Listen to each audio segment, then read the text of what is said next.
Nak, tama na siguro tong mga kalamansing nakuha natin. Sapat na tong 2 basket ngayong araw. Nay, ano kaya kung gawin natin tong kalamansi juice at ilagay natin sa bote? Mas marami po siguro tayong kikitain. Naisip ko nga rin yun, anak. Kaso nga lang wala pa tayong mga gamit. Kung mag-uumpisa ng ganyang negosyo, dapat may sapat na puhunan.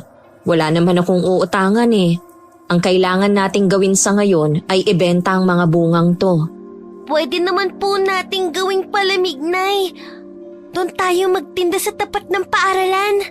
Kaso nga lang, matumal lang nagtitinda ng yelo.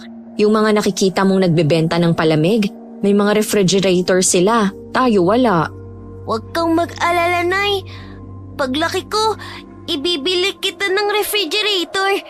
Tapos, magpapatayo ako ng tindahan. Para hindi na po tayo mahirapan sa pagtitinda ng kalamansi kung saan-saan. Pasensya ka na anak ha. Ito lang yung naisipan kong paraan upang kumita. Itong mga pananim na kalamansi ang naipamana sa akin ng lolo't lola mo eh. Kahit papano yung nakakabili tayo ng pangangailangan natin sa araw-araw. Ngunit hindi pa rin sapat ang kinikita ko. Di ba maglalaba rin tayo kina Aling Maria sa linggo? Sinabihan ko rin pong makakilala ko na kung sakaling magpapalaba po sila, tayo na lang po, Nay. Para naman makapag-ipon-ipon po tayo. Ikaw talagang bata ka. Mag-aral ka na lang ng mabuti anak. Ako na ang bahalang magtrabaho. Naku, Nay! Kailangan kitang tulungan. Ayoko kasing nakikita kang napapagod at nahihirapan eh. O sige na, dalhin mo yung isang basket para makapaglako na tayo. Ay, Nay! Dumaan po tayo mamaya sa bahay ni Mang Esteban. Bibili daw po siya ng 3 kilong kalamansi. Ginagawa niyang palamig. Sana makabili rin tayo ng refrigerator para mas malaki ang kitain natin kagaya nila. Business-minded ka na talagang bata ka. Kapag marami na tayong pera, bibili tayo niyan. Wala pa nga tayong kuryente eh. Ay, oo nga po pala. Buhat nang iwan si Shirley ng nobyo nito nang malaman na siya'y buntis. Sinikap niyang isilang ang anak at itagoy nitong mag-isa. Nagkakilala sila ni Miguel sa dati niyang pinagtatrabahuang panederya. Ngunit hindi pa handa sa responsibilidad ng lalaki, kaya't lumayo ito kay Shirley. Masakit man ang ginawa ng lalaki sa kanya, ngunit mas minabuti niyang magpakatatag para sa kanyang magiging anak. Nang isilang niya si Ella, ay muling nagkaroon ng saysay ang kanyang buhay, sapagkat magkakaroon na siya muli ng mga kasama. Ulila na siyang lubos at tanging ang maliit na bahay at mga pananim na kalamansi ang naiwan ng kanyang mga magulang. Nay, palagi po kong tinutukso ng mga kaklase ko. Sabi nila, alien daw ang tatay ko dahil hindi daw nila nakikita. Hayaan mo na ang mga batang yun. May anak ba ang alien na maganda? Sabi nila, kaya daw maputi ako kasi nagmana ako sa tatay ko. Kaya ka maputi dahil may dugong Amerikano ang tatay mo. Hindi ka anak ng alien. Ay naku, ang mga bata talaga kung ano-ano ang iniisip. Hala, Nay, tingnan mo. May bagong pinapatay yung tindahan. Ah, tindahan ng burger. Hindi pa nga lang natapos. Nay, bibili tayo niyan ha. Mukhang masarap po. Sa picture pa lang nakakatakam na. O bakit? Ilan ba ang kaya mong ubusin? Mga 3 po. Sa liit mong yan, 3? Oo naman, Nay. Masarap eh. Kinurot ni Shirley ang pisngi ng anak dahil sa kadaldala nito. 8 taong gulang pa lamang si Ella. Ngunit parang matanda na ito kung mag-isip. Lalo na pagdating sa mga bagay na maaaring pagkakitaan. Nakasalubong nila ang mag-asawa sa daan patungo sa tindahan na pinapatayo. Magandang umaga po sa inyo, Ma'am Sir. Baka po gusto niyong pumili ng kalamansi. Sariwa po to at kakapitas lang namin ni Nanay. Good morning! Ay, ang gandang bata mo, Iha. Hindi kasi ako umiinom ng kalamansi. Acidic kasi ako. Pero dahil naaaliw ako sa'yo na tong tsokolate. Talaga po? Naku, salamat po. Oh, sige. Mauna na kami ha. Pupuntahan pa kasi namin ng mga karpintero eh. Kayo po ang may-ari ng pinapagawang tindahan? Oo. Baka sa susunod na linggo magbubukas kami. Pumunta kayo ha. Sige ho. Nilingon ng mag-ina ang mag-asawa. May kaya ito sa buhay dahil sa kanilang postura at pananamit. Masayang binuksan ni Ella ang plastic na may candy at tsokolate. Agad niyang kinain yun na nakangiti. Dahan-dahan lang, nak. Mamaya mabilaukan ka. Nay, ang sarap nitong chocolate! Ngayon lang ako nakatikim nito. Siguro, mamahalin to, Nay, no? Kasi yung candy at chocolate na natikman ko, yung tagpipiso lang eh. Ibang-iba talaga ang lasa nito, Nay. O wag mong ubusin agad, magtira ka mamaya. Nang sa ganon ay may kakainin ka pa. Magsipilyo ka ng ngipin pagdating ng bahay, ha? Opo, Nanay. Dumaan sila sa bahay ni Mang Esteban upang ibigay ang mga kalamansi na binili nito. May negosyong kalamansi juice ang Ginoo na inilalagay sa plastic bottle at ibinibenta sa terminal ng bus. Naging patok yun sa mga pasahero. Dahilan na gusto rin ni Ella na magkaroon sila ng sariling negosyo ng kalamansi juice. Oh, ilang kilo ba bang natitirang kalamansi nyo dyan? Mga 5 kilo ho. 2 basket lang kasi ang napitas namin kanina eh. Kaya na yan. Nang sa gayon ay hindi na kayo mahirapan pang magbitbit niyan. Mang Steban, magkano po bang bili nyo sa refrigerator? Uy, bakit mo naman naitanong yan, Ella? Kasi po, bibili din po ko niyan kapag nakapag-ipon na ako. Para po gagawa din po ako ng sarili naming kalamansi juice at ibebenta sa mga pasahero. Abay, makikipagkumpetensya ka pa sa akin Hindi naman po. Kaya lang mas marami ang kikitain sa palamig na kalamansi juice eh. Pwede naman kayong kumuha sa akin ang ibebenta nyo eh. Isang bote ibibigay ko sa inyo ng 8 pesos. Tapos ibenta nyo ng 15 pesos. O di ba tutubo ka pa. Basta't huwag mong ipagsasabi sa iba ha. Dahil 10 piso ang bigay ko sa ibang tindera. Libre na po ba ang yelo, Mang Steban? Syempre hindi. Bibili ka sa akin. Oh, sige po. Bukas babasagin ko ang alkansya ko para may pambayad ako sa inyo. Dahil mo pa ang nanay mo sa diskarte Ay naku, Mang Steban, sinabi mo pa. Dako, magiging mayaman ka balang araw, Ella. Sana nga po magdilang anghel ho kayo kung ano-ano na ang naiisip ng batang ito eh. Tama naman si Ella Inig malaki ang tubo kapag kalamansi juice ang ititinda nyo. Gasera nga lang ang gamit namin eh. Saka pahirapan pa ho kung saan bibili ng yelo sa lugar natin. Huwag kayong mag-alala, akong bahala. May bakantry naman akong kahon na pagsisidlan nyo. Talaga ho? Naku, maraming salamat po. Malaking tulong po yun sa amin. Para hindi kayo mahirapan sa pagbubuhat, may maliit na kariton ako dyan. Gamitin nyo na lang din. Huwag nyo lang sasabihin sa ibang kumukuha sa akin ng libre ang yelo ha. Mami, humingi sa akin ng mga yon, malulugi na ako. Ay hindi po, Mang Steban. Makakaasa ho kayo. O di ba, Nay? Sabi ko na sa'yo nun na mabait yang si Mang Steban eh. Marami-rami naman po akong naipon. Mapupuno na nga po ang bote ng soft drinks ng mga barye. Itabi mo na lang yon, anak. May konting pera pa naman ako. Huwag mo nang alalahanin yan. Bibigyan ko na lang kayo bukas ang ititinda nyo at ibalik nyo na lang sa akin ang puhunan. Pwede ba yon? Naku, totoo po. Maraming salamat po talaga, Mang Steban.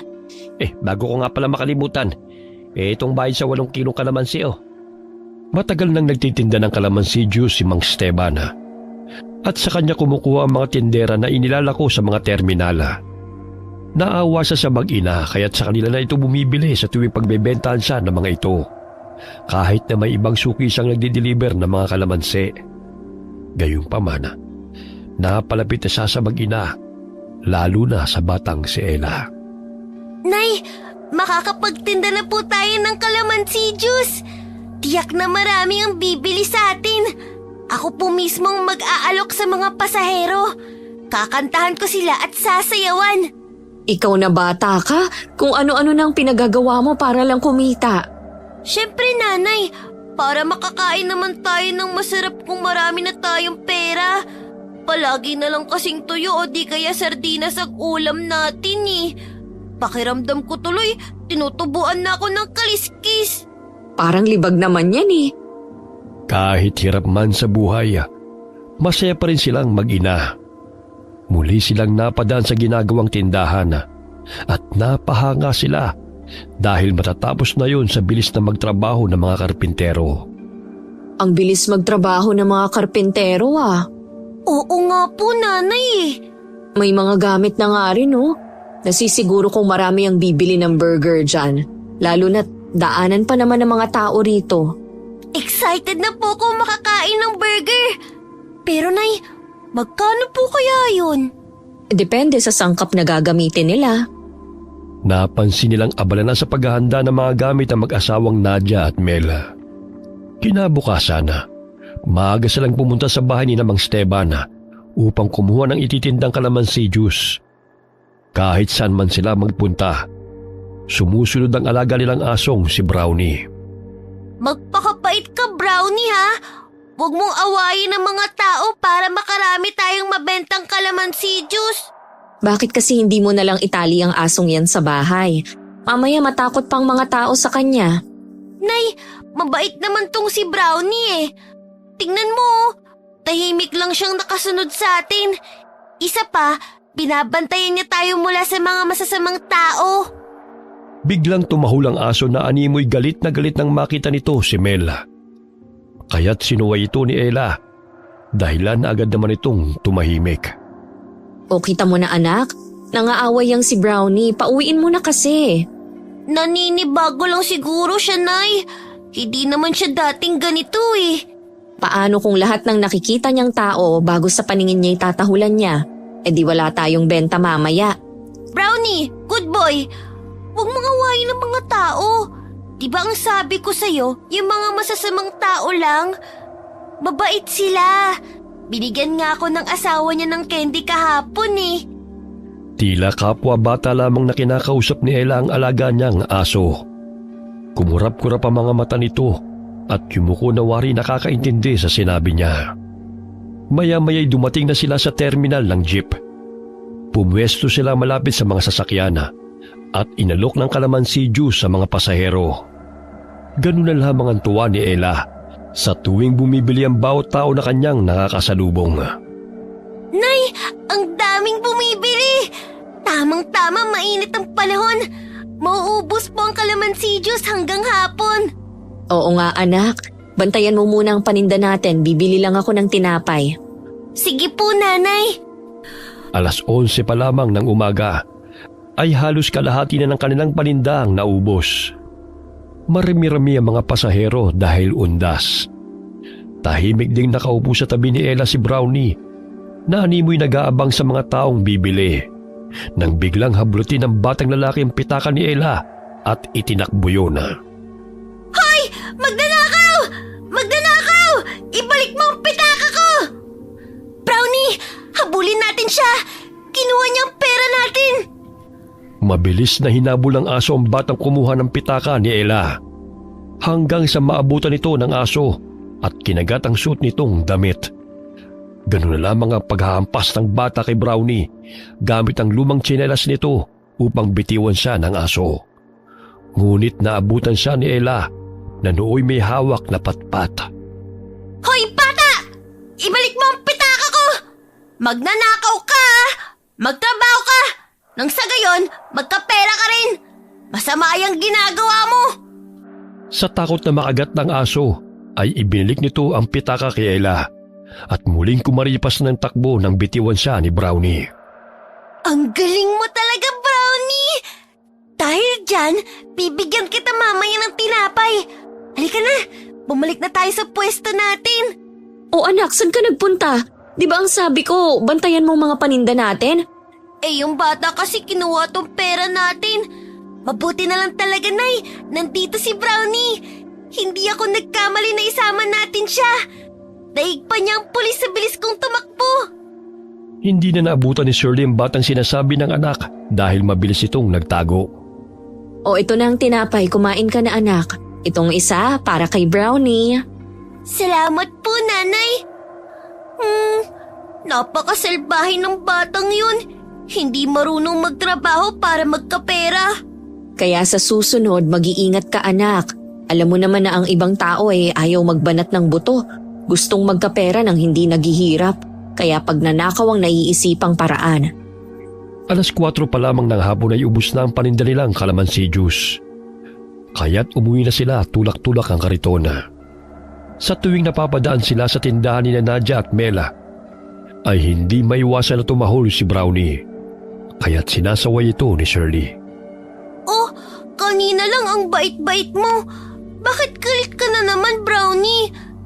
Kaibigan sila, lalo na si Aling Nadia. Bilisan mo na ang paglalakad anak. Bukas hindi na natin isasama yung aso mo. Tignan mo, ayaw tumigil sa kakakahol. Mahirap nang makakagat pa yan. Mahal pa naman ang anti-rabies. Opo, nanay. Bahagyang nalungkot si Ella nang marinig ang sinabi ng ina. Paglampas nila sa mag-asawa, ay tumigil din sa pagtahol ang aso. Ayan, nanay. Mabait na ulit si Brownie. Siguro kaya siya nagkakaganyan dahil kumakain ng karne ng aso ang asawa ni Aling Nadia. Diba galit ang mga aso sa mga taong pumapatay ng kapwa nila? Kahit ano man ang dahilan ni Brownie, iiwan na natin siya sa bahay. Hindi pwedeng ganyan siya. Pagdating nila ng bahay, ay agad na tumungo ang aso sa malit na bahay nito na ginawa pa mismo ni Ella. Paano ba yan, Brownie? Ayaw ka nang isama ni nanay. Bakit ba kasi nagagalit ka kapag nakikita mo si Aling Nadia? O sige na, matulog ka na. Tutulungan ko pa si nanay sa pagluluto ng hapunan.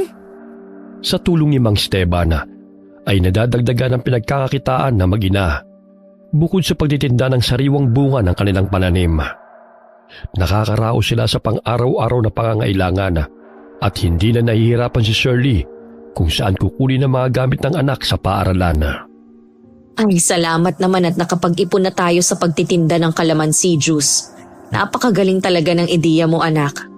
Nay, malungkot po si Brownie kanina nang sabihin mong hindi na siya makakasama sa atin bukas. Hindi na raw siya mag-iingay. Paano mo naman nasabi yan? Hindi nga humihinto sa kakakahol kanina kahit sinasaway mo na. Naramdaman ko po. May luha kasi ang mga mata niya nang kausapin ko siya. Umiiyak po siya, nanay. Basta, ayokong sumama siya bukas. Natahimik si Ella at hindi na muling nagsalita pa dahil mataas na ang tono ng boses ng ina. Dumiretso siya sa kanyang kwarto at iniligpit ang mga gamit na nagkalat. Matapos na makapagluto ng pagkain, ay agad na silang naghapunan. Ngunit nanatiling tahimik ang madaldal na si Ella. Sumapit ang araw ng pagbubukas ng burger store ni Nadia at Mela. Maraming mamimili ang pumila dahil buy one take one ang burger. Nay, tignan niyo po. Ang daming bumibili ng burger. Halika, Nay. Pumila rin tayo. Sa susunod na araw na lang siguro, anak. Baka tanghaliin tayo sa pagtitinda ng kalamansi juice. Sayang naman ang kikitain eh. Sa haba ng pila, baka abutan pa tayo ng alas 12 niyan. Sige po. Susunod na araw na lang. Napalingon silang mag-ina nang marinig na tinatawag sila ni Nadia. May dala itong kahon at lumapit ito sa kanila. Mabuti at dumating kayo sa opening namin. Ang daming tao nga, oh.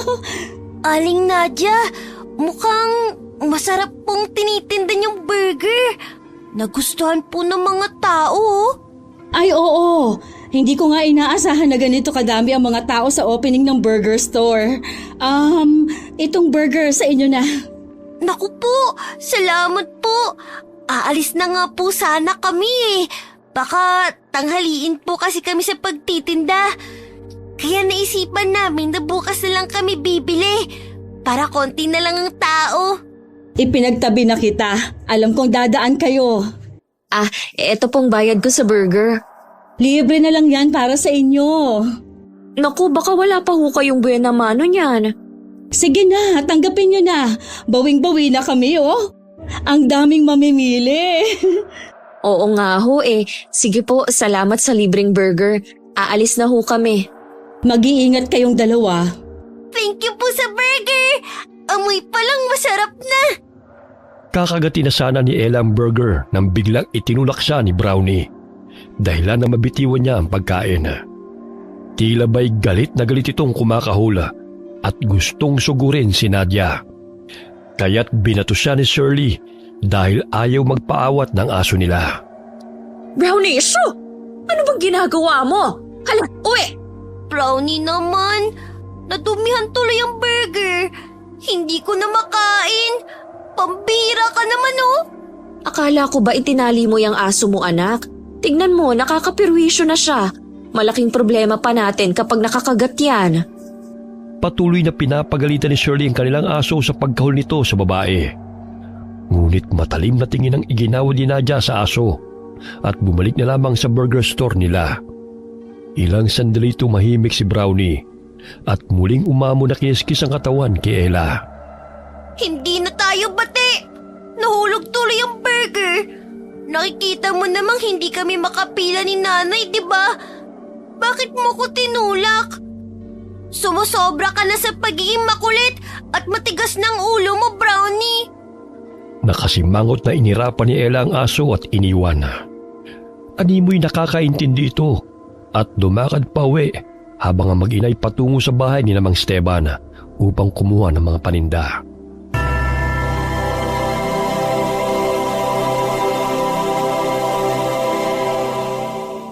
Naging patok sa mga tao ang burger na tinitinda na mag-asawa. Dinadayo rin ito ng mga mamimili dahil bukod sa buy one take one ay masarap at hindi tinipid sa sahog. Lalo na ang cheeseburger na siyang bestseller nila. Bagamat kasabay ng pagtangkilik sa produktong yun ay sa namang pagkawala ng mga bata sa mga baryo. O Ella, wag kang lalayo ha?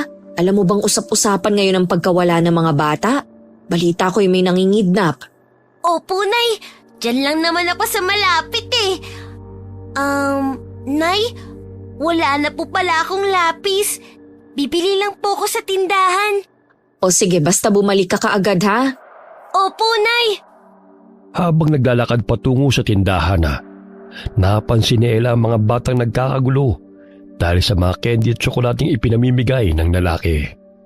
Uy, si Mang Melyon na.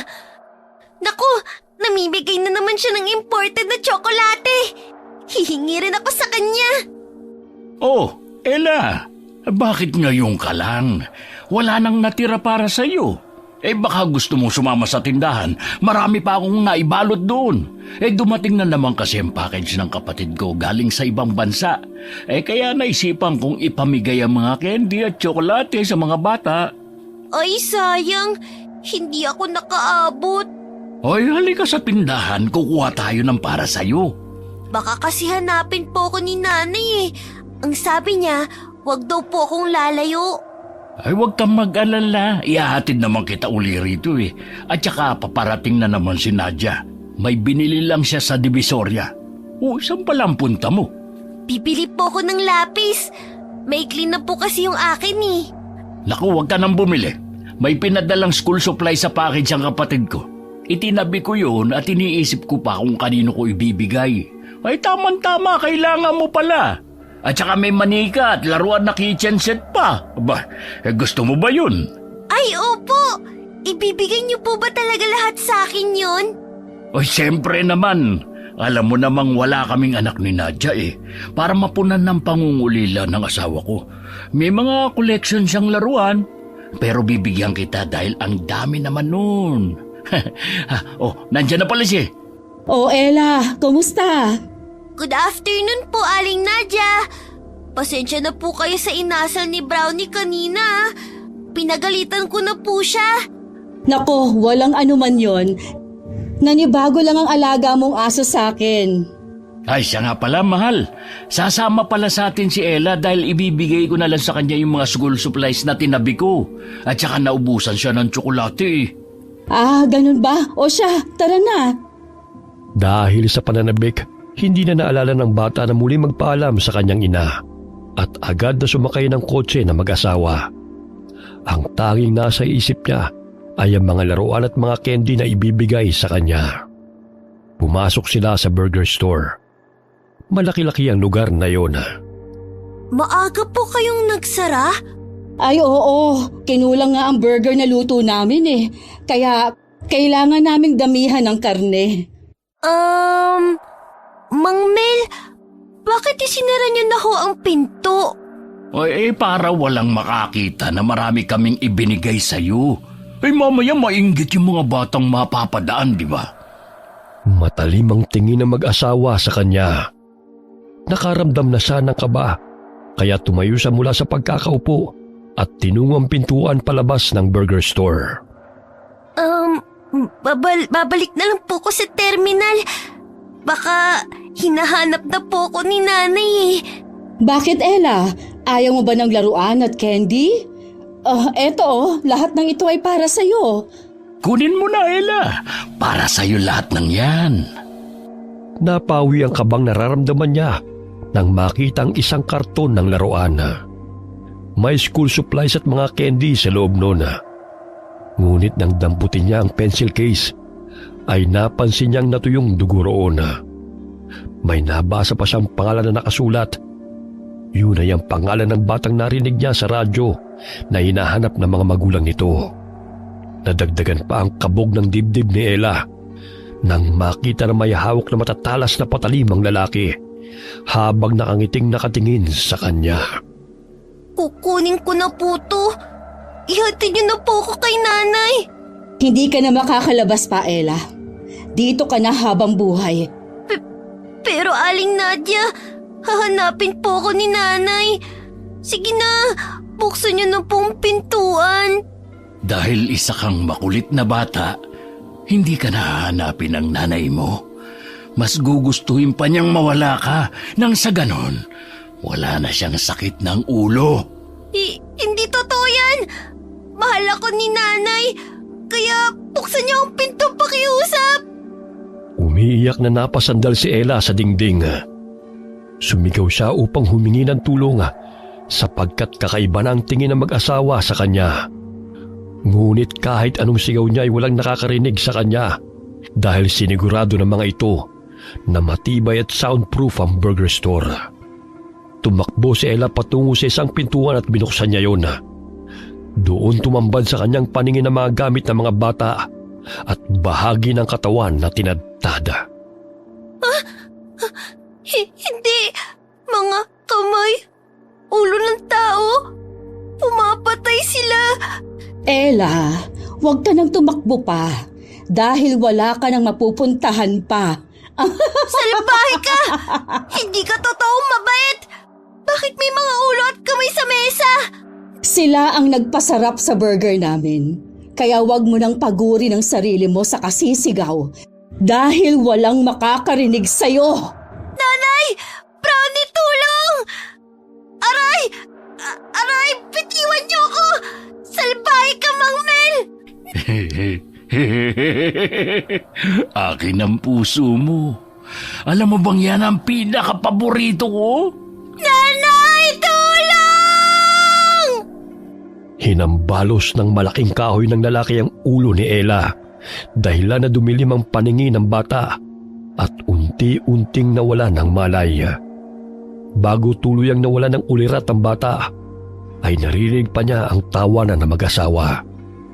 Binuhat ng lalaki ang bata at inilapag sa mesa at sinimulan ng tadtarin ang katawan nito. Samantala, hinahanap ni Shirley ang anak dahil hindi pa rin bumabalik sa kanilang pwesto. Hindi naman kalayuan ang pagbibila ng school supplies, kaya't nagtataka siya kung bakit wala pa si Ella. Saan na ba nagsusuot ang batang yon? Sinabihan ng wag lumayo eh. Oh, Shirley, bakit nag-iisa ka yata? Nasaan si Ella?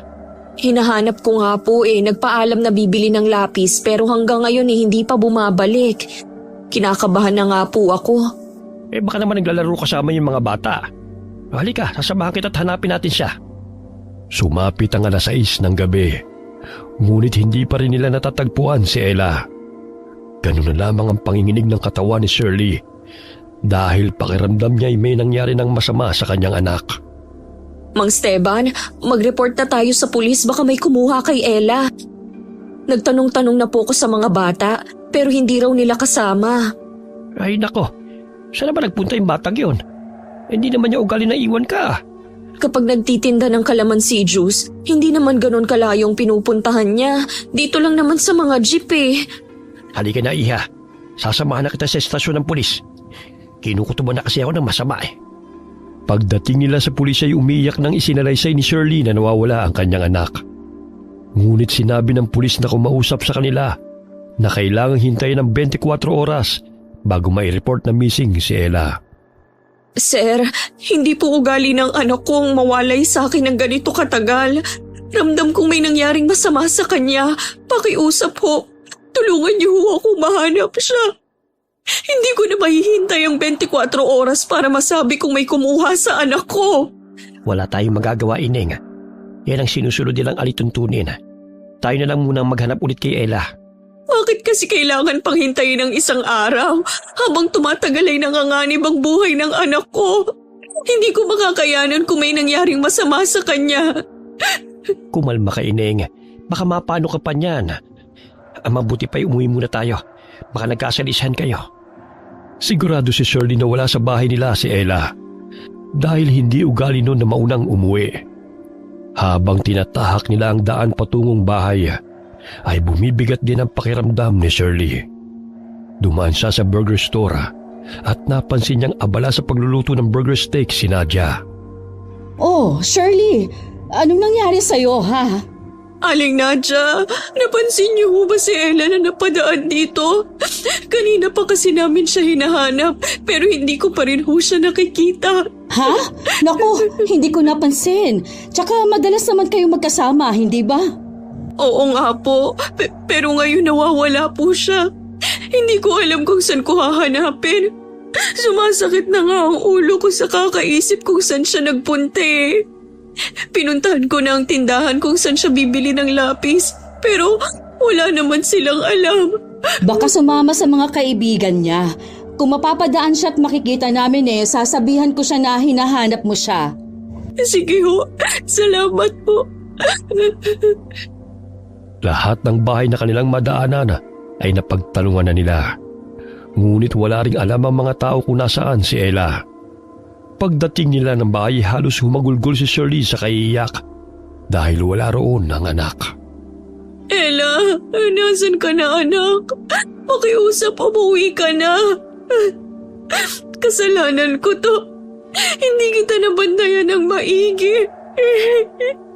Anak, umuwi ka na. Hindi galit si nanay sa'yo. Iha, huwag ka masyadong panghinaan ng loob. Mamaya mapano ka pa? Tutulungan ka namin mahanap si Ella. Tinawag ni Mang Esteban ang kanyang mga kakilala upang hanapin si Ella. Muling bumalik si Shirley sa terminal. Wala nang mga sasakyan at iilan na lamang ang napapadaang tao. Subalit hindi pa rin ito natagpuan ang anak. Ilang beses na silang pabalik-balik sa terminal at sa kanilang bahay. Ngunit wala pa ring balita tungkol sa bata. Mang Esteban, paano kung isa si Ella sa biktima ng mga kumukuha ng bata? Hindi ko po talaga mapapatawad ang aking sarili. Dahil sa kapabayaan ko'y nawala ang aking anak. Iha, wala kang kasalanan. Alam ko kung gaano mo kamahal ang batang yun. Basta huwag tayong mawalan ng pag-asa. Matatagpuan natin siya. Baka sumama lang sa mga kaibigan niya at naligaw. Hindi ko alam kung nakakain na ba siya o baka hinahanap na niya ako. Hindi pa naman yun nakakatulog kung hindi nakakumot ang kanyang likod. Diyos ko, nasaan ang anak ko? Hindi kami titigil sa paghahanap sa kanya. Sinabihan ko na rin ang mga kakilala ko sa terminal na ipagbigay alam nila sa atin kapag may balita na kay Ella. Maraming kopya ng larawan ni Ella si Shirley at pinaskil niya yun sa bawat poste at pader na kanilang nadadaanan. Lumipas ang 2 araw, ngunit hindi pa rin nila natatagpuan ang bata. Kaya't lumalabo na rin ang tsansa na naligaw lamang ito kasama ng mga kaibigan. Gabi-gabing tumatahol at umaalulong si Brownie. Sa pagpupumiglas nito ay nakawala na naman ito mula sa pagkakatali at gumala na naman. Dahil sa labis na kakaiyak at pagod sa paghahanap kay Ella, nakatulog si Shirley habang yakap ang bag ng anak. Nanay, tulungan niyo po ako. Ayoko po dito. Madilim. Mainit. Hindi po ako makahinga, Nay. Tulong! Anak, nasan ka? Sabihan mo kay nanay at pupuntahan kita. Nanay, mag-iingat po kayo. Ayoko pong matulad kayo sa akin. Mahal na mahal kita. Nak, nasan ka? Naririnig mo ba ako? Ella! Pawisang napabalikwas ng bangon si Shirley mula sa pagkakatulog.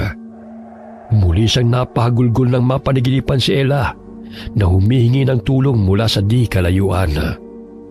May bahid ng dugo ang mukha at sa likuran nito ay ang ibang mga kabataan na umiiyak. Anak, hindi ako naniniwalang patay ka na. Masamang panaginip lang ito. Pakiusap, umuwi ka na. Ikaw ang buhay ko. Hindi ko kakayanin kapag nawala ka sa akin.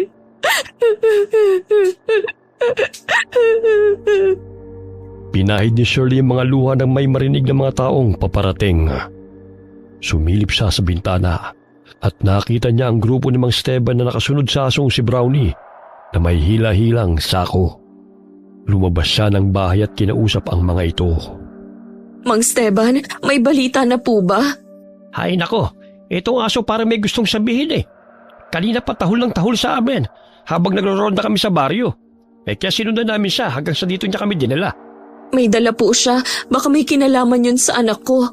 Mga kasama, buksan niyo nga ang sakong dala ng aso. Binitiwan ni Brownie ang sako ng binuksan niyo ng lalaki. Nandilat ang mga mata ni Shirley nang makita ang dugo ang damit ng anak. Hindi siya nagkakamali na yun ang bestida na suot ni Ella nang mawala ito.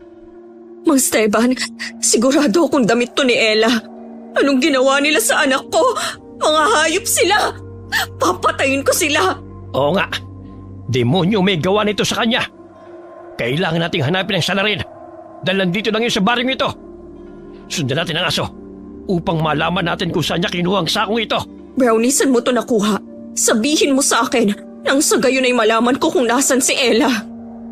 Halos gumuho ang mundo ni Shirley nang makita ang dugo ang damit ng anak. Ngunit wala roon ang katawan nito. Kinagat ni Brownie ang laylayan ng damit ni Shirley at dinala kung saan ito natagpuan ng dugo ang sako. Sa kalsada sila dinala ni Brownie kung saan walang pamamahay. Siguro dinala rin niya ng ibang mga aso. Pero kailangan nating i-report sa kapulisan ang natagpuan ni Brownie. Baka tutulong ito sa kaso ni Ella. Kung hindi kikilos sa mga kapulisan, ako mismo maghahanap sa demonyong nanakit sa anak ko. Hinding-hindi ko siya mapapatawad. Napadaan ang kotse na mag-asawa, kaya napahinto ito sa tapat ni Mang Esteban. Nakibalita ang mga ito at mababanag ang pag-alala sa kanilang mukha. Oh, ano ba ang pinagkakaguluhan niyo rito? Nakita lang dugo ang damit ni Ella. Siguradong nasa paligid lamang ang salarin. Naku, sino naman ang walang pusong yun? Si Ella, nasaan? Bakit damit lamang niya natagpuan niyo? Nakasilid sa sako, pero wala nang katawan ng bata. Pinagbigay alam niyo na ba yan sa mga kapulisan? Tinawagan ko na. Huwag na kayong mag-alala pa. Siya, mukhang ginagabi na kayo. Baka naabala na namin kayo. Ikinalulungkot namin na nangyaring pagkawala ni Ella. Maging kami napalapit na sa batang yun.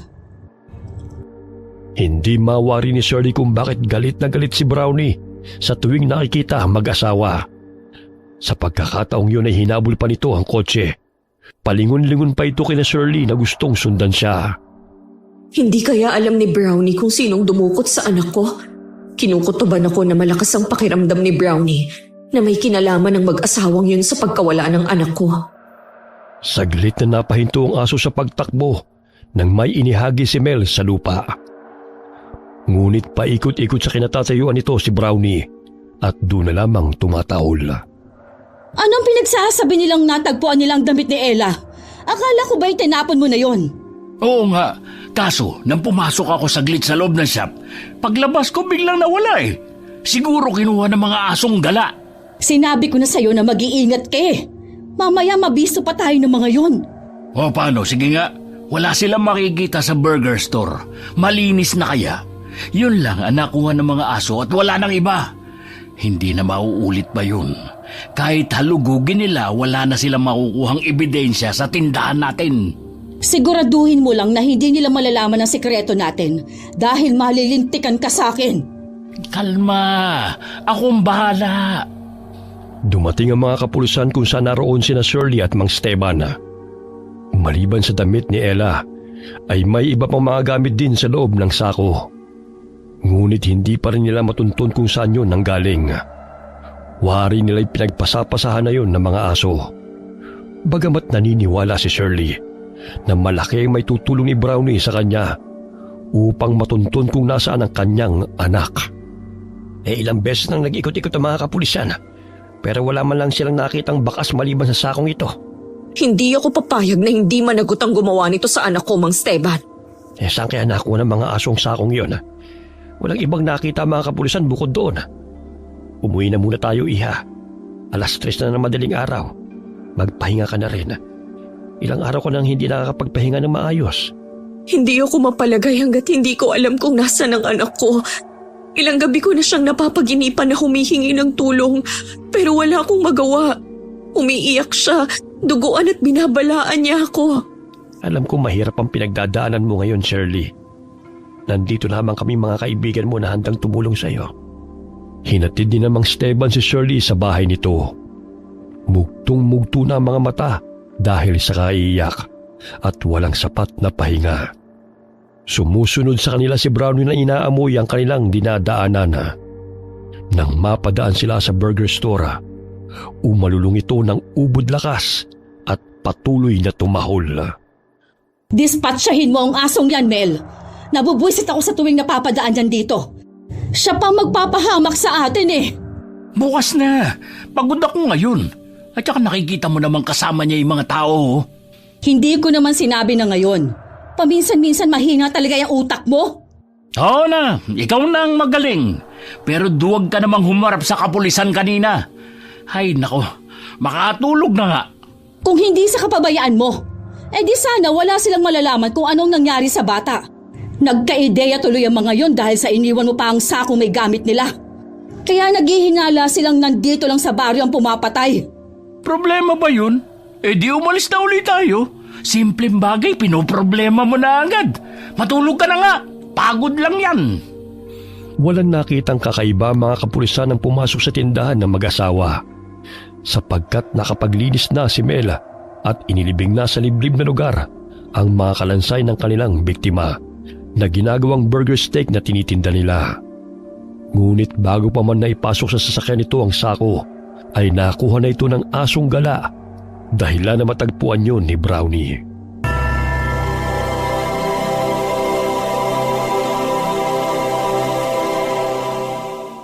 Kinaumagahan, nagising si Shirley nang dilaan ng alaga nitong aso ang kanyang pisngi.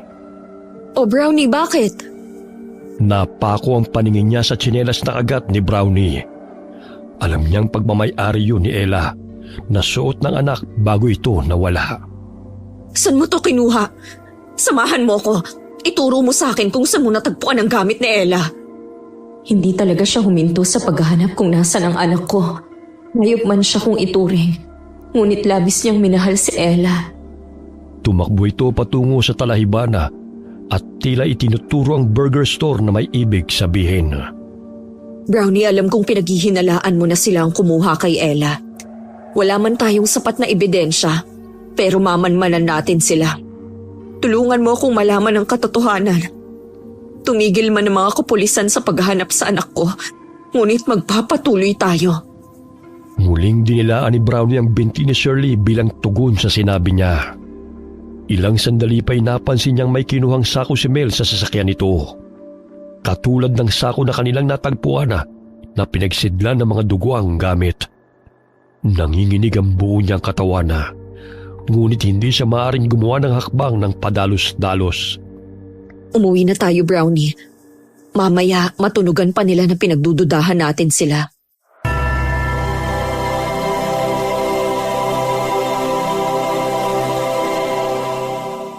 Oh, Mel, napansin ko si Shirley kanina. Ano ba ang ginagawa niya sa talahiban? Abay, ewan ko. Kasama niya yung buwisit na aso niya eh. Siguro naghahanap na naman sa anak niya. Wala ka na bang naiwan ng mga gamit ng mga bata? Mamaya, may natagpuan na naman sila. Minsan tatanga-tanga ka pa naman. Wala na nga.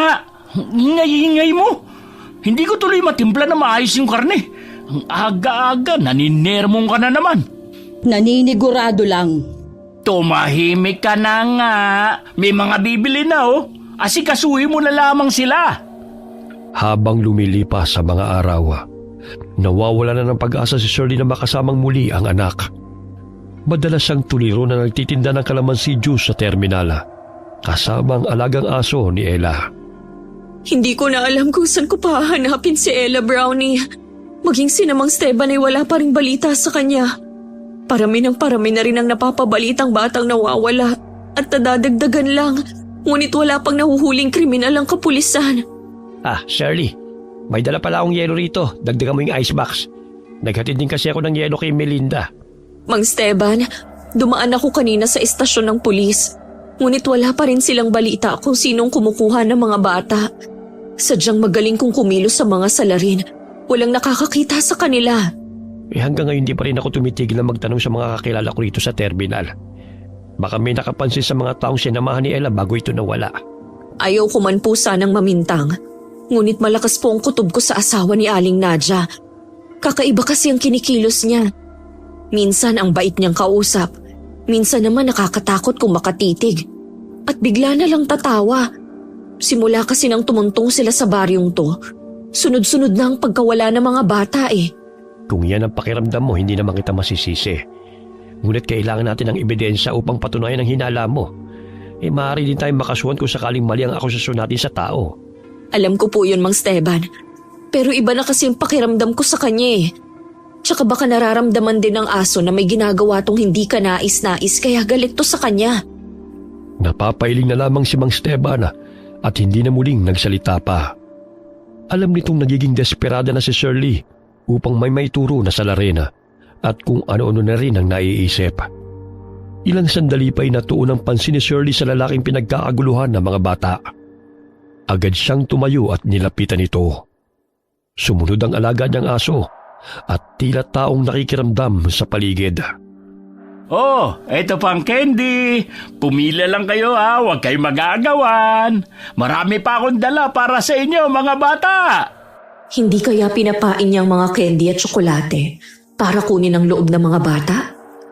Kailangan ko siyang sundan kahit saan man siya magpunta. Malakas ang kutob ko na may kinalaman siya sa pagkawala ng anak ko. Sa oras na yun ay tahimik ang aso, ngunit matalim itong nakatingin kay Mel.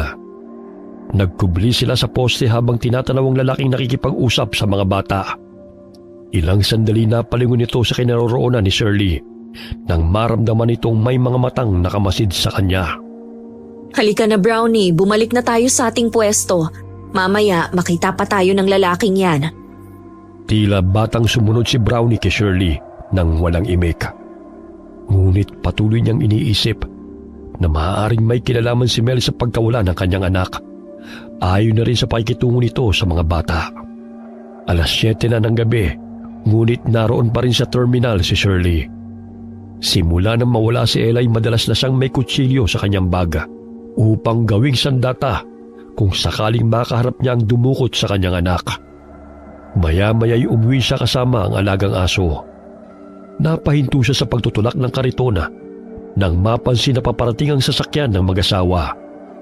Kaya't nagtago sila ni Brownie sa talahibana at nakiramdam sa paligid. Huwag kang maingay, Brownie ha. Kailangan nating manmanan sila. Maaga silang nagsasara ng burger store. Saan naman kaya sila pumunta? May sako na namang dalang lalaking yun. Ang dami naman para sa karne ng burger nila.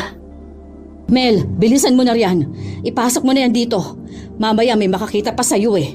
Kalma lang. Palagi ka na lang high blood. Kanina pa ako gutom. Itabi mo ang puso para sa akin ha. Noong isang araw inubusan mo ko. Ang takaw mo talaga. Ay, pasensya na. Ngayon, sayong-sayo na ang 2 puso. Magpaparaya ako para sa'yo. Kinakain nila ang puso? Hindi kaya mga aswang sila? Kinuha ni Shirley ang kutsilyo sa kanyang baga at hiniwa ang kalamansi. Sa pamamagitan ng katasnona ay matagal maghilom ang sugat ng aswang. Biglang tumakbo si Brownie patungo sa sako at hinila ang tali. Nantilat ang mga mata ni Shirley nang makita na ulo yun ng bata. Duguan at nakalabas pa ang kamay. Hindi. Bata ang laman ng sako. Sila nga ang pumapatay ng mga bata. Maging si Ella ay biktima nila. Buisit kang aso ka! Nandito ka na naman! Gusto mo sigurong pati ikaw gilingin ko, no? Oh, pumasok ka na kasi. Nakita ka na naman ng asong yan. Malangya kang aso ka! Bumalik ka rito! Pahama ka talaga! Kumahol-kahol si Brownie. Sabay na napapalulong na animoy tumatawag ng kapwa niya, aso. Tumakbo ito sa nungat sa kinaroroonan ni Shirley upang hindi matunto ng amo. Hinabol siya ni Mel sapagkat batid itong hihingi na naman ito ng tulong sa mga tao. Buwisit talagang lalaking yun. Mas inuna pang habulin ng aso kaysa ipasok tong sako. Gusto mo bang tulungan na kita? Shirley, ikaw pala. Wag na. Kaya ko naman to. Bakit parang ayaw mong ipakita sa akin ang laman ng sakong yan? May itinatago ka ba? Sabihin mo sa akin, Aling Nadja. Anong klaseng tao kayo? Tao nga ba? O mga demonyo? Hoy! Anong pinagsasabi mo? Dahan-dahan ka sa pananalita mo, ha? Magmamaang-maangan ka pa talaga? Kitang-kita ko na hindi karne ng hayop ang laman ng sakong yan, kundi bata. Sabihin mo sa akin, kayo ba ang kumuha sa anak ko? Kaya hanggang ngayon ay hindi pa umuuwi dahil pinatay niyo siya? Ang sakong yan ay katulad sa sako na natagpuan namin kung saan nakasilid ang damit niya. Kaya huwag ka nang magkaila pa. Umalis ka na rito, Shirley! Nasisiraan ka na ng bait dahil sa pagkawala ng anak mo. Kaya kung ano-ano na lang ang iniisip mo at binibintang sa amin. Dahil sa kapabayaan mo'y nawala ang anak mo, bakit isisisi mo sa amin ang kasalanan mo? Umalis ka riyan para mapatunayan kong hinalat nakita ko. Hindi kayo normal na tao, Aling Nadja. Mga aswang kayo. Ginagamit niyo pang kahinaan ng mga bata upang mahulog sa patibong ninyo. Itinulak ni Shirley ang babae. Gamit ang kutsilo'y pinunit niya ang sako. Dooy tumambad sa kanyang paningin ang batang duguan at wala ng buhay. Ngayon mo sabihin na nagsisinungaling ako. Ang karne ba nila ang inilalagay niya sa burger? Magsalita kang hayop ka! Oh, bakit? Anong gagawin mo kung sila nga? Maging ikaw ay magiging sangkap sa paninda ko. Katulad sa ginawa namin sa iyong anak. Maging ikaw ay walang kawala, Shirley. Walang yaha kayo! Pinatay niyo ang anak ko! Hindi ko kayo mapapatawad! Mga demonyo kayo! Susugurin na sana ni Shirley ang babae gamit ang kutsilyo nang bigla itong nagbago ang mukha. Kumulubot ang balat nito at tinubuan ng matatalim ng ngipin. Ang lakas ng loob mong sugurin kami, ha? Ano bang pinagmamalaki mo? Bukas, pipilahan ng mga tao ang karne mo. Mga mapanling lang, nagbabait-baitan ngunit ang sasama ng mga budhi nyo. Malalaman din ng mga tao ang sikreto ninyo. Magbabayad kayo sa pagpatay nyo sa anak ko. Yun ay kung kaya mo ko. Sinugod ng babaeng aswang si Shirley. Mabuti na lamang nakailag siya sa matatalim na kuko ng aswang. Napasandal siya sa dingding at dumampot ng bato sa lupa at inihagis yun sa papalapit na aswang. Ngunit nakailag rin ito habang tumatawa. Sugod ka ng sugod, ngunit wala ka rin namang laban. Hindi ako mapapatay ng kutsilyong yan. Bilib ka talaga sa sarili mong hayop ka. Sige, magmayabang ka lang dahil ikaw ang tatagtarin ko. Huwag mong ubusin ang pasensya ko dahil masama akong magalit. Alam kong wala kayong awa, kaya nga pinatay ninyo ang anak ko. Sinakal ng aswang si Shirley, dahilan na mamilipit siya sa sakit. Ngunit buong lakas niyang sinaksak sa mata ang aswang, dahilan na mabitiwan siya nito. Aray! Walang hiya kang babae ka! Ang mata ko! Ang sakit! Akala mo siguro hindi kita lalabanan, ha? Pinapahirapan niyo mga bata. Pwes doble ang ipaparamdam ko sa inyong mga animal kayo! Kailangan kong maghanap ng sandatang magagamit sa kanya. Malakas siya at hindi kakayanin ng kutsilyong ito. Tama, sa kusina nila. Pumasok ng burger store si Shirley at tinungo ang kusina. Dooy tumambad sa kanyang paningin ang tinadtad na bahagi ng katawan ng mga bata. May mga giniling na naroon sa palanggana. Halos hinalukay ang kanyang sikmura. Kinuha niyang patalim na ginagamit sa pagtadtad ng karne at muling lumabas ng burger store. Ikaw na mismong naghahanap ng paraan ng ikasasawi mo. Akala mo ba'y makakalabas ka pa rito, ha? Hindi ka talaga nag-iisip. Sa bagay, mangmang ka at uto-uto kagaya ng anak mo. May hangganan din ang kasamaan ninyo. Dito pa kayo naghasik ng lagim sa baryo namin, ha? Bakit hindi na lang kayo nakontento sa laman ng hayop? Bakit kailangan nyo pang pumatay? Idadamay nyo pa sa kahangalan nyo ang mga tao at ipapakain nyo pa sa kanila ang laman ng mga biktima ninyo. Wala ka nang pakialam doon. Sabihin mo na ang gusto mong sabihin. Dahil bukas na bukas, ang karne mo naman ang malalasahan nila. Isa-isang inihagis ni Shirley patalim sa aswanga. Ngunit nakakailag ito. Sinipa nito ang mesa dahilan na maipit si Shirley. Ngunit pilit niya itong itinulak upang makawala. Muli niyang ibinato sa aswang ang kawali dahilan na matamaan ito sa mukha. Kaya't nagkaroon siya ng pagkakataon na makawala sa pagkakaipit ng mesa. Lahat ng patalim na kanyang mahawakan ay pinapatakan niya ng katas ng kalamansi upang makaramdam ng sakit ang aswanga at matagal maghilom ang sugat. Hinataw niya ng patalim ang binti ng aswanga dahilan para pumalahaw ito. Aray! Tigilan mo yan! Akala mo siguro, basta-basta mo na lang akong mapapatay. Sisiguraduhin ko muna na maghihirap ka kagaya ng ginawa mo sa anak ko. Kasabay ng pagsaksak sa aswanga ay paulit-ulit rin niya itong pinalo ng kawali. Ilang sandali inilagay niya ang kamay ng aswang sa makina ng gilingan at pinaandar yun. Ganun na lamang ang malakas na palahaw ng aswanga dahil sa nadudurog ang mga buto nito sa kamay. Tigilan mo yung babae! Ihinto mong pagpapaandar ng makina! Hindi! Kulang pa yan bilang kabayaran sa pasakit ng mga batang pinatay ninyo. Pinatay niyo ang anak kong punong-puno ng pangarap sa kabila ng kahirapan. Kahit patayin ko man kayo, hindi pa rin maibabalik ang buhay niya. Pero matitigil lang kahibangan ninyong mag-asawa. Walang hiya kang babae ka!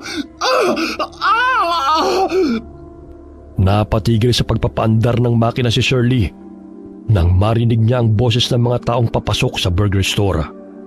Dahil sa ingay, nakiusyoso ang mga ito, kaya't sumambulat sa kanilang paningin ang naghihingalong aswang at ang galit na si Shirley. Shirley, sino ang taong yan? Saka may mga bangkay ng bata sa labas ng tindahan. Mang Esteban, kailangan nating patayin ang aswang na to. Silang mag-asawang pumapatay sa mga bata. Maging sa anak ko. Mga aswang sina Nadja at Mel. Hindi totoo yan! Baliw na ang babaeng yan at sa amin isinisisi ang pagkamatay ng kanyang anak! Hulihin niyo siya dahil sa ginawa niya ito sa akin! Tumahimik ka! Ikaw ang dapat na hulihin dahil sa kademonyohan yung mag-asawa. Ngayong nalaman na namin ang sekreto ninyo, hindi na kayo makakatakas pa! Mga kasama, tulungan natin si Shirley. Tama ang hinala niya noon pa man. Kahit nasasaktan may inilabas ng babaeng aswang ang mahaba nitong dila upang ipulupot kay Shirley. Ngunit maagap na binato ni Mang Esteban ang patalim sa bunganga nito dahilan na lumusot yun sa kanyang lalamunan. Mga walang kiya! Kayo! Nakatakas ka man sa kapulisan, ngunit sa akin hindi. Bibigyan ko ng hustisyang pagkamatay ng anak ko. Muling nilapitan ni Shirley ang babaeng aswanga at inundayan ito ng saksak sa dibdib upang siguraduhin na patay na ito. Umaagos ang kanyang mga luha habang ibinabaw niya ang patalim sa katawan ng aswanga. Pinatay niyo ang anak ko! Siya lang ang meron ako. Ngunit pinagkait niyo pang makasama ko siya ng matagal. Mga demonyo kayo! Tama na, Shirley. Patay na siya. Halika na. Umalis na tayo rito. Pinatay nila ang anak ko, Mang Esteban. Hindi ko na maibabalik ang buhay ni Ella. Alam kong masakit ang mawala ng anak. Ngunit huwag mo namang pahirapan ang sarili mo dahil sa paghihinagpis. Ayaw rin ni Ella na makita kang malungkot. Si Brownie, hinabol siya ni Mel. Sigurado kung papatayin niya ang aso dahil kay Brownie. Nalaman kong aswang sila Mang Esteban. Hanapin natin siya. Oh, tara na. Kasama ko ngayon ang mga anak kong sina Edwin at Trey. Iniwan nilang nakabulagta sa sahig ang katawan ng aswang na si Nadia. Naririnig nila ang mga nakakilabot na alulong ng mga aso na animoy nag-uusap ang mga ito. Samantala, hindi magkamayaw si Mel ng paligiran siya ng mga asong gala sa pamumuno ni Brownie. Sinusugod siya ng mga ito, ngunit isa-isa nitong tinatadyakan ng mga aso. May mga kagat na rin siya, ngunit hindi pa rin ito iniinda ang mga sugat. Mga buwisit kayo. Nagtipon-tipon pa talaga kayo para sugurin ako, ha? Ikaw na aso, ha? Tumawag ka pa talaga ng mga kasama mo? Ayun siya! Pinapalibutan ng mga aso! Pambihira talaga ang alaga ni Ella. Wala pa siguro noon alam na niyang may ginagawang masama ang mag-asawang yan. Sana kung naniwala ako sa mga pahiwating niya noon, di sana buhay pa ang anak ko, Mang Esteban. Ngunit pinagalitan ko pa siya. Ang dapat na gawin sa ngayon ay mahuli ang si Mel. Tignan mo, galit na galit ang mga aso sa kanya. Siguro pati mga aso'y kinakain niya. Mga aswang sila, Mang Esteban. Tatakbo pa sana ang aswang na si Mela, ngunit kinagat siya ni Brownie sa puwet at hinila pabalik. Aray! Lintik kang aso ka! Wala kang ginawa kundi ang pakialaman ako. Dahil sa'yo, nagkandaleche-leche na ang lahat. Edwin, Ray, huwag niyong hayaang makatakas ang lalaking yan. Tumawag na ako kina Kapitan. Maparating na rin sila rito. Marami na silang pinatay na mga bata. Yun ang ginagamit nilang pansahog sa burger. Maging ang mga taga-baryo ay pinapakain nila ng mga karne ng kanilang mga biktima. Tapos, ang mga lamang loob ay silang kumakain. Itinulak pa ng aswang si Edwin dahilan na matumba ito sa lupa. Ngunit hinambalo siya ni Ray ng sanga ng kahoy dahilan na matamaan ito sa noo. Umalis ka, lalaki! Kung ayaw mong dukutin ko ang laman loob mo, ayaw mo akong tumakas! Hoy! Bumalik ka rito, Mel! Akala mo siguro'y matatakasan mo ang kademonyohan niyo mag-asawa? Buong puso kayong tinanggap ng mga tao sa baryong ito.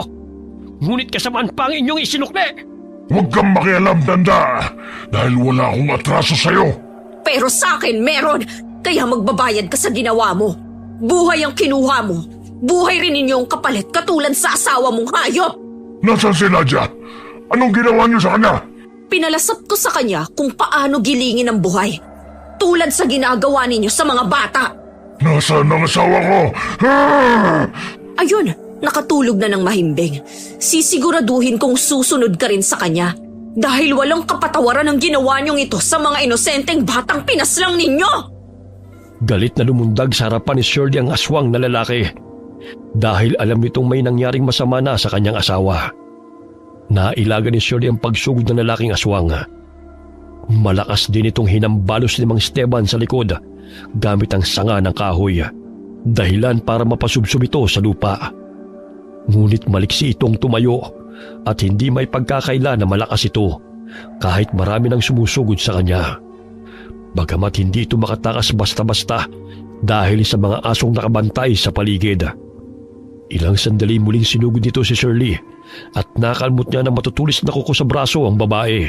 Ngunit nahataw rin siya nito ng patalim na pinatakan ng katas ng kalamansi. Kinakailangan kong makatakas dito. Mga walang hiya ang mga taong to. Napakatapang ng babae.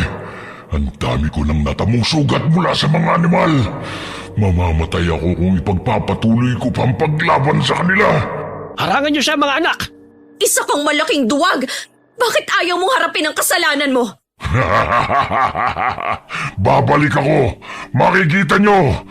Hindi ko hahayaan na maging payapa ang baryong ito sa ginawa nyo kay Nadia. Tandaan nyo yan. Lalo ka na, Shirley! Hindi na napigilan ni na Edwin at Ray ang aswang dahil malakas silang itinulak nito. Tinadyakan nito ang mga aso na humaharang sa kanya. Isa na roon si Brownie. Ngunit bago pa tumilapon ang aso ay naagat siya nito sa pisngi. Dahilan na bumao na matatalas na pangil sa laman nito. Ayaw mo talaga akong tantanan, ha? Itong sa'yo! Bitawan mo ang aso ko! Papatayin ko lahat ng malapit sa'yo, Shirley! Alam ko na ang aso na lang na ito ang natitira sa buhay mo. Kaya't wala nang dahilan upang buhayin siya. Tutal, pareho kayong pakialamero. Bago pa nito may baon ng matatalim na kuko sa tiyan ni Brownie, ay tinamaan siya ng bato sa noo. Dahilan na mabitiwan nito ang aso. Dali-daling lumapit si Ray at Edwin sa kanya. Ngunit kumaripas ito ng takbo palayo. Ang sakit ng katawan ko. Literal na pinagtulungan nila ako, ha? Pero hindi ako magpapatalo. Babalikan ko sila hanggang sa mamatay sila sa takot. Nilapitan ni na Shirley si Brownie na nooy namimilipit sa sakit. May sugat itong natamo sa tagiliran, kaya't binuhat ito ni Mang Esteban. Sadyang malakas ang aswang na yon. Kailangan natin siyang paghadaan, lalo na't napatay natin ang asawa niya. Hindi ko sukat akalain ng mga aswang pala sila, dahil mabait at magaling sila makapaghalubilo sa mga tao. Ang pinapakita nilang kabaitan ang naging daan upang makapambiktima sila. Binibigyan nila ng candy ang mga bata upang sumama sa kanila. Oh, nariyan na pala sila, Kapitan. Mabuti na lang ho at napadaan kayo. Dahil kung hindi siguro, lapas lang na ako ng mga aswang na yon. Maraming salamat po sa tulong ninyo, Mang Esteban. Mabuti na lang at ginabi kami sa pag-uwi galing bayan. Sinundo pa kasi namin tong si Ray. Nawili na sa pagbabarkada. Ngayong alam niyang may gumagalang aswang, siguro naman pipirmi na siya sa bahay. Pagdating nila sa bahay ay kagad na ginamot ni Shirley ang sugat ng alagang aso. Kahit papano'y naibsan ang pagdadalamhati niya, dahil napatay na niya ang isang aswang na siyang pumaslang sa kanyang anak. Baka gusto mong doon na tumira sa bahay, Shirley. Sa gayon ay may makasama ka. Bukas ang aming tahanan para sa iyo. Alam kong babalik si Med upang ipagiganti ang pagkamatay ng kanyang asawa. Maraming salamat po, Mang Esteban. Sige ho, mag-e-empake lang po ako ng aking mga damit. Maging si Brownie isinama ni Shirley sa bahay ni Mang Esteban. Hindi makapaniwala ang asawa nitong si Aling Carmela nang ikwento ng dalawa nitong anak ang tungkol sa aswang na kanilang nakalaban. May bakanting silid pa naman dito, Iha. Mahirap nang balikan ka ng aswang na yon. Malayo pa naman ang mga kapitbahay ninyo. Isa pa, walang nakakasama si Carmela dito sa bahay kapag umalis sa mga bata. Maraming salamat ho, Mang Esteban. Maluhaluhang inilapag ni Shirley ang mga gamit sa bakanting kwarto. Hindi pa rin niya matanggap ang pagkawala ng anak at namimiss niya ito araw-araw. Kinabukasan, nagimbal ang mga taga-baryo ng malaman ng tungkol sa pagsara ng burger store na mag-asawa. Nalaman rin nila ang pagkamatay ni Nadia at natagpo ang mga bangkay ng mga bata sa sako. Halos masuko-suka ng malaman na ang kinakain nilang burger ay karne pala ng tao. Ilang araw na nagpahinga sa pagtitinda ng kalamansi juice si Shirley dahil inalagaan niya si Brownie hanggang sa manumbalik ang lakas nito. Napalingon si Shirley sa talahibana nang may marinig na mga kaluskos. Tumayo rin ang alaga nitong aso at pasinghot-singhot. Lintik na asong yan. Naaamoy na naman ako. Matalas talaga ang pang-amoy niya pagdating sa akin. Buhay pa pala siya. Muntik na matuklap ang pisngi ko sa kagat ng walang yang asong yun. Sa bahay ka ni Tanda nakatira ngayon, ha? Mapapabilis na ang paglusob ko sa kanila. Sinong nandyan? Nahalata ako ng babaeng yun. Makaalis na nga rito. Oh, Shirley, bakit tumatahol na naman tong si Brownie? Hindi na naman siya mapakali, May tao kasi akong napansin na nagtatago sa talahiban. Biglang tumakbo Baka bumalik na ang aswang na yon. Hindi bale, may mga ginawa na akong pangontra laban sa kanya. Maging ang mga kababaryo natin ay pinagsabihan ko na maging alisto. Hindi tayo matatahimik hanggat buhay ang Mel na yon. Ang dami na niyang pinatay sa baryo, maging sa bayan. Kahit na tinutugis na siya ng mga tao, hindi pa rin nagpapaawat. Wala silang kadala-dala. Magkalaman lamang ang kanilang mga sikmura. May mga pinagawa kong tansong patalim sa kapitbahay kanina. Mang Esteban, mainam itong panlaban sa aswang kesa sa pangkaraniwang patalim. may pinatulis na kawan at kris akong sandata rito.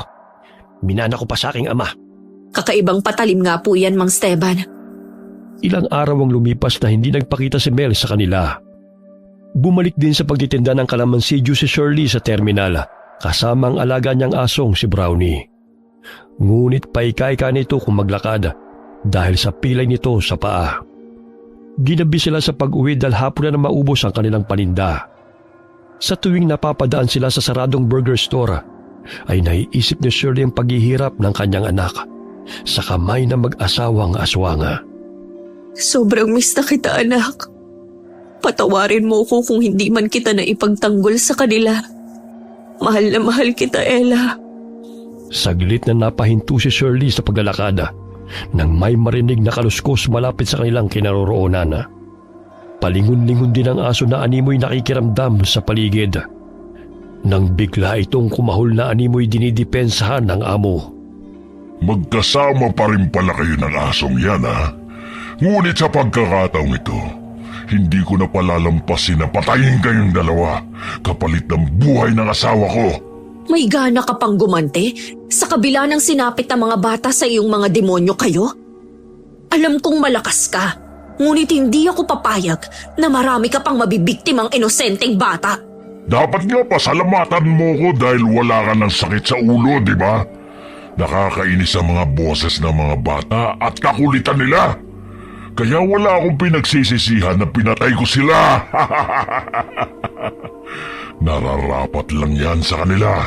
Wala silang pinagkaiba sa mga batang nanunukso sa akin noong kabataan ko dahil sa kalagayan ng aking ina. Kaya pinangako ko na papatayin ko sino man ang makukulit na bata na makikilala ko. Maliban sa aswang ka, baliw ka pa. Hindi naman lahat ng batang nakikilala mong nanunukso sa'yo ah. Sinusunod ko lang ang utos ni Inang. Mas mabuti pang unahin ko sila kaysa masaktan nila ako. Madalas nila akong pinagtatawanan at nilalait dahil anak raw ako ng aswang. Pwes, lahat sila natahimik nang patayin ko sila. Mabait na bata ang anak ko. Bakit pati siya pinatay mo? Nabubwisit kasi ako sa boses niya. Bago pa man nahablot ng aswang si Shirley, sinugod na siya ni Brownie at kinagat sa braso. Dahilan na matumba ito sa lupa at makuha ng babaeng tansong patalim nito sa baga. Muli niya itong pinatakan ng katas ng kalamansi upang masaktan ng aswang kapag nasugatan niya ito. Tarantado kang aso ka! Ang kunat ng buhay mo! Etong sayo! Aray! Wala kang pakundangang pumatay, kaya dapat sayo patahimikin na rin! Si Ella ang nagbibigay ng pag-asa sa buhay ko upang magpatuloy pa. Ngunit anong ginawa ninyo? Pinatay niyo sila! Hayop! Bitawan niyo ako! Tumayo ang aswang, kaya't nabuwal sa lupa sina Shirley at Brownie. Nilapitan nito ang babae upang dukutin ang laman loob nito. Ngunit matuling tumakbo si Brownie at galit na sinakmal ang kamay ng aswang. Dahilan na pumalaho na naman itong muli. Naputol pa ang isang daliri nito sa kamay at tumulo ang malapot na dugo. Brownie, lumayo ka sa kanya! Hindi mo na masasaktan ang alaga ko! Hindi ako makahinga. Tanggalin mo yung alambre sa leg ko. Pinaghandaan ko ang muli nating paghaharap. Hindi ako papayag na makatatakas ka pang animal ka. Sakit ng leg ko. Brownie, kunin mo ang tansong patalim. Ibigay mo sa akin. Tila batang sumunod sa utos ang alagang aso at kinagat ang patalim sa lupa at ibinigay kay Shirley. Sinaksak niya ang aswang sa tagiliran, ngunit siniko siya nito dahilan na mabitiwan niya ang kalabang aswang. Tarantado kang babae ka. Sakit na leg ko. Mukhang malalim ang sugat ko. Halika Brownie, habulin natin siya. Tatakas na naman ang balasubas na yan. Kailangan ko lumayo rito. Sakit ng katawan ko sa babae at asong yun. Nagtulungan pa talaga sila. Gigil na gigil siyang patayin ako. Hoy, bumalik ka dito, duwag! Puro ka lang takbo. Ayaw mong harapin ang atraso mo sa amin. Buwisit kang babae ka. Hindi ako duwag. Gusto mo talagang tagtarin ko yan dila mo, ha? Mas masahol ka pa sa asawa mo kung tumakbo. Tama nga ang sinabi niya noon, ha? Takusa ka! Ano takusa? Takot sa asawa. Kaya siguro magpahanggang ngayon, takbo ka pa rin ng takbo. Hindi ako takot sa asawa. Mahal ko lang siya kaya't sinusunod ko lahat ng utos niya. Tumigil sa pagtakbo ang aswanga at muling hinarap si Shirley. Nanggagalait ito sa galit sa tuwing sinasambit ng babae ang salitang takusa dahil ayaw nitong marinig yun. Sinugod nito si Shirley, ngunit mabilis itong nakailag at ibinaon ng tansong patalim sa likod nito. Aray! Sakit ng likod ko. Pagbubuling ko kayo ng aso mo, mahuli lang kitang babae ka. Aray ka! Umalis ka dyan, asong galisin! Ipagpatuloy mo lang yung pagkagat mo sa kanya, Brownie. Mukhang hindi tinatalaban ng rabies eh. Dahil sa kanilang ingay, narinig sila ng mga taong dumaraan. Kasama na roon si Mang Esteban.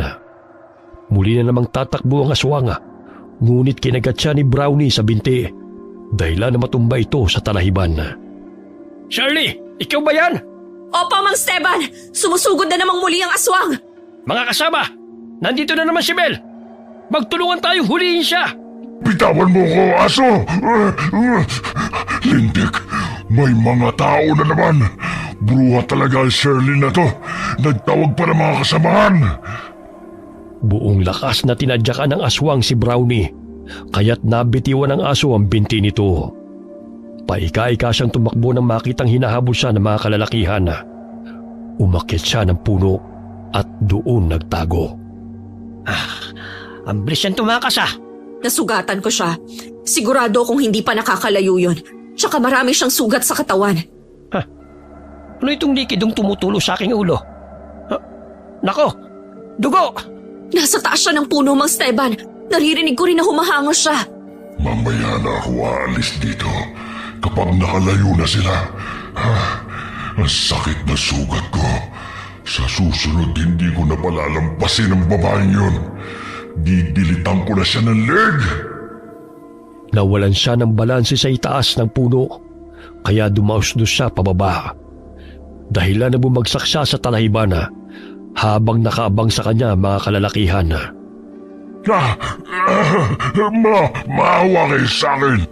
Huwag niyo akong patayin. Nagbabagong buhay na ako sa gubat. Pero ang walang hiyang babae niya nang sumugod sa akin. Bakit ka ba nandito? Napadaan lang ako para maghanap ng pagkain. Pero yung babae niya at ang alaga niyang aso ang siyang nag-aamok. Naghahanap ng away. Napakasinungaling mo. Ikaw nga ang sumugod sa amin at gusto mo pa akong patayin. Wala ka nang kawala ngayong demonyo ka. Tsaka anong pagkain ang hinahanap mo? Gayong nandun ka na nga sa gubat pero pumunta ka pa dito sa baryo. Huwag mong bilugin ang mga ulo namin dahil naghahanap ka na naman ng bibiktimahin. Sige na mga kasama, hulihin niyo na siya. Bitiwan niyo ako, mga animal! Ganun na lamang ang pagpupumiglas nito mula sa mga kalalakihan. Tinadyakan nito ang dalawang lalaki na umahawak sa kanya at akmang sasakmalin si Mang Esteban. Ngunit tumalon si Brownie at kinagat ang leg nito ng paulit-ulit. Aray! Kahit kailan, siraulo kang aso ka! Kayo lang amo mo! Sige Brownie, lapain mo siya! Kagaya ng pagpapahirap niya kay Ella! Maaasahan talaga ang alaga mong asong yan. Hindi nagkamali si Ella sa pagkupkup kay Brownie. Hindi to tumigil hanggat hindi niya nabibigyan ng hustisya ang pagkamatay ni Ella, Mang Esteban. Nagpagulong-gulong sila sa talahiban, ngunit mahigpit ang pagkagat ni Brownie sa aswanga dahilan na mamilipit ito sa sakit. Muli itong umalulung at mabangis ng inatgat ang pisngi ng aswanga at tumatalsik pa ang malapot na dugo nito. Bitawan mo ko, ano ba, aray? Aray! Ang sakit ng pisngi ko, Huwag mo siyang pakawalan hanggat hindi siya nalalagutan ng hininga, Brownie. Sila ang dahilan kung bakit hindi na natin nakakasama ngayon si Ella. Isisisi mo pa sa akin ang kapabayaan mo bilang isang ina. Ikaw ang may pagkukulang sa anak mo dahil hindi mo naibigay ang mga bagay na gusto niya. Kaya yun ang pinain mo sa kanya upang patayin siya at sa ibang mga bata? Wala pa rin kayong karapatan na patayin ang anak ko! Nanginginig ang katawan ni Shirley na nilapitan ng aswang habang inangat-ngat ng aso ang mukha nito. Lumuhod ito sa tabi ng aswang at walang awang pinagsasasaksak ito gamit ang tansong patalim. Walang iya ka! Ito ang nababagay sa demonyong katulad mo! Hindi ko man maibabalik ang buhay ng anak ko sa pamamagitan ng pagpatay sa'yo. Pero sisiguraduhin kong hindi ka na mabubuhay pa! Walang iya ka! Demonyo ka! Mga buisit kayo. Ikaw, babae, magsama kayo sa impyerno ng mga taong yan. Mamatay ka na nga! Ang dami mo pang sinasabi! Ikaw ang pupunta sa impyerno dahil doon ka na nararapat! Tumahimik ka, tanda! Anak, nabigyan na ng hustisya ang pagkamatay mo. Sana matahimik ka na, Ella. Naghukay ng lupa si Mang Esteban upang doon ilibing ang bangkay ng aswang. Sumapit ang umaga, ngunit tila tulala pa rin si Shirley habang tinatanaw kung saan inilibing ang aswang. Siguro'y matatahimik na ang baryo dahil sa pagkamatay niya. Mahirap magtiwala sa taong hindi natin lubos na nakikilala. Bata lang si Ella, Mang Esteban. Biktima siya ng mapanlinlang na kampo ng demonyo. Ngunit sa pamamagitan ni Brownie ay nalaman natin kung sino ang pumatay sa anak ko at sa ibang mga bata. Tayo na. Kailangan mo na magpahinga. Sigurado kung gutom na rin si Brownie. Mapaklang ngumiti si Shirley sa tugon ng matanda. Hinimas-himas niya ang ulo ng alaga niyang aso dahil hindi siya iniwan nito at matapang na hinarap ang kalabang aswang. Alam mo, Brownie, bilib ako sa katapangan mo. Ipinakita mo sa akin kung gaano mo kamahal ang anak ko. Kaya pinapangako ko sa iyo na aalagaan kita. Ibang klaseng aso yung alaga mo. Ang lakas na makipaglaban at walang inuurugan. Pilay at marami ng sugat ngunit parang hindi nasasaktan. Oo nga po. Dinaig pa ang mga pulis sa paghahanap ng ebidensya kung sino ang pumapatay sa baryo. Hay nako, huwag na tayong umasa sa mga kapulisan. Hindi ko man nila lahat. Ngunit karamihan ay nagpapalaki lamang ng tiyan. Kung wala kang pera, hindi sila kikilos upang tulungan ang mga katulad natin mga dukha. Matagal ng problema yan sa gobyernong to. Hindi umuusad ang kaso kapag walang lagay sa kanila. Ang importante, wala na pong mga aswang na pumapatay sa mga bata. Si Brownie lang pala ang katapat nila. Ipagpatuloy mo lamang ang iyong buhay, Shirley. Alam kong sa pagkakataong ito, ipinagmamalaki ka ni Ella. Sapagkat meron siyang ina na kayang ipaglaban siya at hindi sumuko na bigyan ng hustisya ang pagkamatay niya. Pinalaki mo siyang mabait na bata. Hindi ko man lang naiburol ng maayos ang bangkay niya. Dahil ipinakain ng mga aswang ang laman niya sa mga taong walang kamalay-malay. Ang saklap ng pagkamatay ng anak ko, Mang Esteban. Ang bigat sa dibdib at hindi ko pa talaga matanggap hanggang ngayon. Humihikbi si Shirley habang inilalabas ang sama ng loob sa matanda. Umuwi sila ng bahay upang magpahinga. Simula nang mamatay ang mag-asawang aswang na dayo sa kanilang lugar, ay naging tahimik na ang baryo. Ngunit tila hinalukay ang mga sikmura ng mga tao nang malaman na ang burger na kanilang tinangkilik ay laman pala ng tao. Habang nagwawalis ng bakurana, nagtaka si Shirley kung anong pinagkakaguluhan ng mga aso. Nilapitan niya ito sa takot ng mga gamit na naman yun ng mga natagpuang bangkay. Ano na naman ba ang pinag-aagawa ng mga asong yon? Hay! Kaninong bungo yan, Brownie? At saan nyo nakuha? Shirley! Ano nangyayari dyan? Mang Esteban, tignan ninyo. May bungo na namang dalang mga aso. Bungo ng tao. Baka may gumagala na namang aswang sa baryo natin. Nako, baka nahukay lang ang bangkay na inilibing sa gubat. Kinakabahan ho kasi ako. Baka may napagawin na namang aswang sa baryo. O siya, dumito ka na muna at pupuntahan ko. Pagdating ni Mang Esteban sa gubat, ay nakumpirma niya na bungo yun ang aswang na inilibing nila. Hinukay ng mga hayop at pinag-aagawan ng mga asong gala ang parte ng katawan nito. Kaya't tinipon niya ang mga sanga at tuyong dahon upang sunugin ang mga buto at naagnas na laman upang hindi bumaho. Pambihirang mga asong gala. Malalim na nga ang hukay, nakuha pa nila ang mga buto.